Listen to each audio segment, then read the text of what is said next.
Assalamualaikum warahmatullahi wabarakatuh. Perkenalkan, nama saya Mutia Auliahaya dari kelas 12 MIPA 7 absen 30.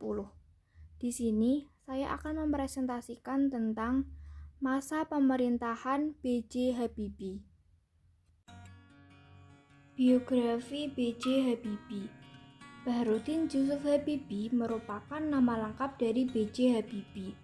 Beliau lahir pada 25 Juni 1936 di kota Parepare, Sulawesi Selatan. Presiden ketiga Indonesia ini menempuh pendidikan SMA di SMA Kadago, Kota Bandung pada tahun 1954. Ia kemudian melanjutkan pendidikannya di ITB atau Institut Teknologi Bandung. Namun, hanya beberapa bulan di ITB, kemudian ia memutuskan untuk mengikuti jejak teman-temannya bersekolah di Jerman. Pemerintahan B.J. Habibie. Turunnya Soeharto dari jabatan kepresidenan pada tanggal 21 Mei 1998 menjadi awal lahirnya era reformasi di Indonesia. Perkembangan politik ketika itu ditandai dengan bergantinya presiden di Indonesia. Banyaknya masalah besar memunculkan tuntutan agar Presiden Soeharto turun dari jabatan. Puncaknya, tuntutan terjadi pada tanggal 12 Mei 1998 di kampus Trisakti yang dikenal dengan Insiden Trisakti.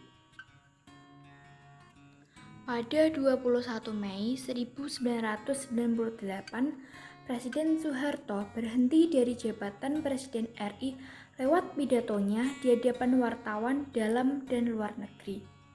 Setelah itu, Wapres B.J. Habibie langsung diangkat sumpahnya menjadi Presiden RI ketiga di hadapan pimpinan Mahkamah Agung yang disaksikan oleh Ketua DPR dan Wakil-Wakil Ketua DPR.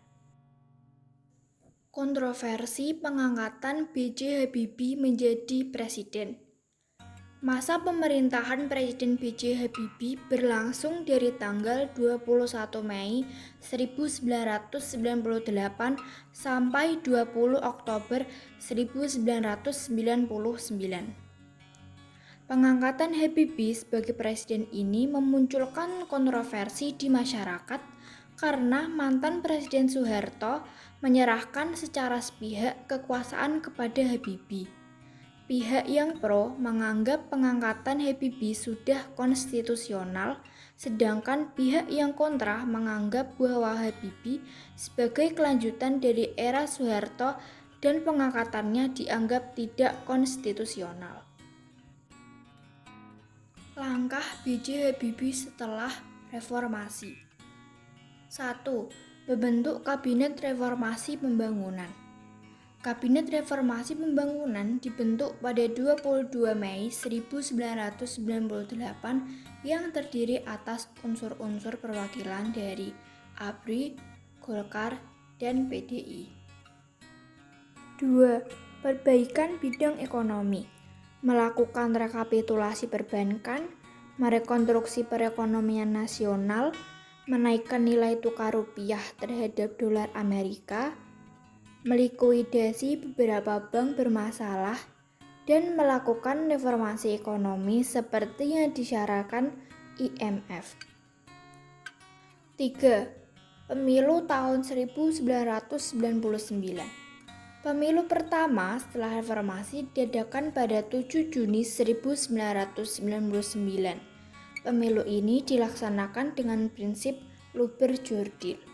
Pemilu diikuti oleh 48 partai politik yang lolos verifikasi dan memenuhi syarat menjadi OPP atau Organisasi Peserta Pemilu dari 141 partai politik yang mendaftar di Departemen Dalam Negeri.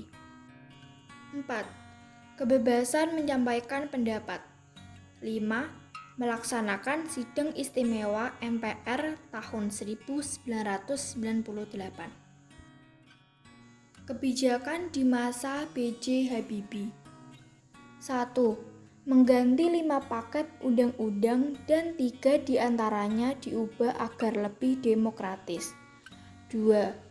Kebebasan rakyat dalam menyalurkan aspirasi. 3. Melakukan pencabutan terhadap pemberedelan pers. 4. Jejak pendapat wilayah Timur-Timur, dan lain-lain. Kegagalan pada masa pemerintahan B.J. Habibie. Sosial. Terjadi krisis moneter yang berkepanjangan sehingga menimbulkan kemiskinan yang semakin meningkat. Budaya.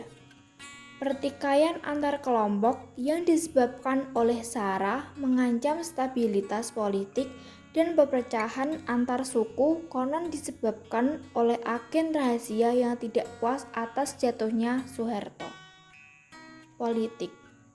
Pemerintah dianggap gagal dalam melaksanakan TAP MPR nomor 10 MPR tahun 1998 tentang penyelenggaraan negara yang bersih dan bebas korupsi, kolusi, dan nepotisme. Ekonomi. Di akhir kepemimpinannya, nilai tukar rupiah kembali meroket. Tidak dapat meyakinkan investor untuk tetap berinvestasi di Indonesia, dan lain-lain. Pertahanan dan keamanan, serta ideologi. Lepasnya Timur-Timur dari NKRI menjadi negara sendiri membuktikan bahwa pemerintahan Habibie tidak memiliki pertahanan yang kuat. Sekian yang dapat saya sampaikan. Terima kasih. Wassalamualaikum warahmatullahi wabarakatuh.